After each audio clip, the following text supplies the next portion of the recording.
কবি নৱকান্ত বৰুৱাদেৱৰ এটি বিখ্যাত কবিতা। ইয়াত নদী আছিল। দেখিছোঁ নদীৰ ঢলে বলৎকাৰ কৰা পথাৰক, পলসে কবৰ দিয়া গৰ্ভৱতী শস্যৰ সন্তান।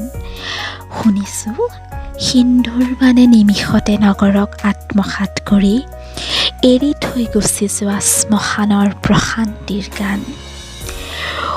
উদগ্ৰ ধ্বংস নিচা, লোভক কুটিল দুঃসাহস, ছলনাৰ জীৱন্ত ধেমালি আৰু পাপৰ কুৎসিত অভিসাৰ। তাৰো সৌন্দৰ্যই মোক দিছিল স্বপ্নৰ জাল ৰচি, কাৰণ মই যে দিওঁ দুঃস্বপ্নকো স্বপ্নৰ মৰ্যাদা। সিও বন্দী শূন্য কণা, আহিছিল ভাঙি চিঙি পৃথিৱীৰ কঠিন জৰায়ু। কিন্তু মৰুভূমি আহে লাহে লাহে, মাহে মাহে, বছৰে বছৰে, আহঁতৰ খুৰুঙাত এপাহি কপৌ ফুল সোনকালে সৰে। গোপন ব্যাধিৰ দৰে লাহে লাহে মচি নিয়ে প্ৰাণৰ যিমান ৰং সেউজী সোণালী।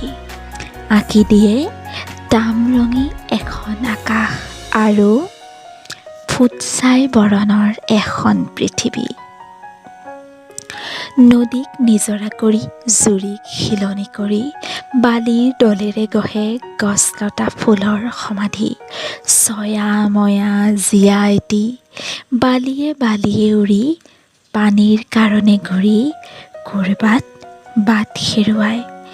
মৰুভূমি এইদৰে আহে লাহে লাহে, মাহে মাহে, বছৰে বছৰে। দূৰণিৰ নীল সেই গাঁওখনলৈ এইবেলি সোনকালে আঘোণ আহিল।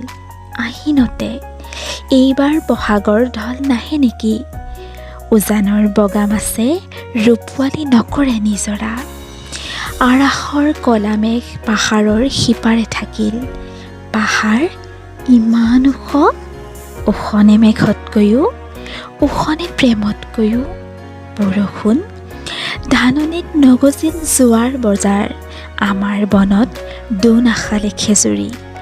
কেৱল ফুলিব সিজু, নিশা তৰাৰ পোহৰে ৰেণুতাৰ বালিদাহী সাপক বিলাব। দুবৰি ধৰিব ছাতি কাঁইটীয়া বনে, ৰাতিৰ বতাহে আহি ছটিয়াব শুকান বৰফ। দিনৰ পোহৰে তাতে ঢালি দিব কমলা ৰঙৰ গলা লোহা।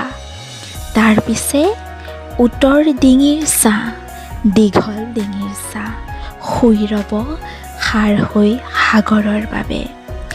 এইদৰে শেষ হোৱা এই যে ৰোমাঞ্চ মৰণৰ, এই যে পৌঢ়া ৰমণীৰ ৰমণ বিলাস, অনভিজ্ঞ কিশোৰৰ সতে, য'ত গ্লানিৰ অতৃপ্তি নাই, তৃপ্তিৰ অশান্তি নাই, ধ্বংসৰ সৌন্দৰ্য নাই, কেৱল ক্ষয়ৰ আবিলতা, অনায়াস গ্ৰহণ কেৱল ক্লীবতা। বালিৰ বতাহে জানো পাহাৰত ভাস্কৰ্য গঢ়েহি, গ্ৰহে বিভীষিকা। তাতো যি ৰোমাঞ্চ আছে, যদি আছে সেই জীৱন, নালাগে আশ্ৰয় তাত। ভাগৰ লাগিছে মোৰ গঢ়ি গঢ়ি নতুন বিগ্ৰহ।